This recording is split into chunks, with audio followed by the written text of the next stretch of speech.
વડોદરા શહેરમાં ચેઇન સ્નેચિંગના ઉકેલાયેલા ગુનાઓ શોધવા માટે ક્રાઇમ બ્રાન્ચની ટીમે ટેકનિકલ અને સીસીટીવી સોર્સના આધારે તપાસ હાથ ધરી હતી.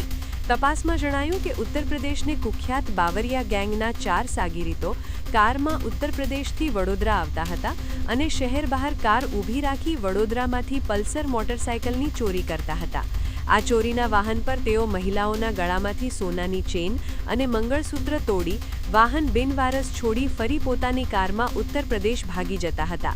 ક્રાઇમ બ્રાન્ચની ટીમે ઉત્તર પ્રદેશના શામલીમાં ટોલ પ્લાઝાના કર્મચારી બની વોચ ગોઠવી મુખ્ય સાગીરીત મેજરસિંહ જોગાસિંહને અર્ટિગા કાર સાથે ઝડપી લીધો છે. આ ધરપકડથી પાણીગેટ, કુંભારવાડા અને ફતેગંજ પોલીસ સ્ટેશનના કુલ 3 ગુનાઓનો ભેદ ઉકેલાયો છે અને કુલ ₹3,05,600નો મુદ્દામાલ કબજે કરવામાં આવ્યો છે અને નહીં પકડાયેલ નિતિન ઉર્ફે ગુલ્લર કૃષ્ણા બાવરિયા, સંજય ઉર્ફે સંજુ મુકેશભાઈ બાવરિયા અને સેન્ટી બિટ્ટુ વઢેરા વિરુદ્ધ તપાસના ચક્રો ગતિમાન કરાયા છે.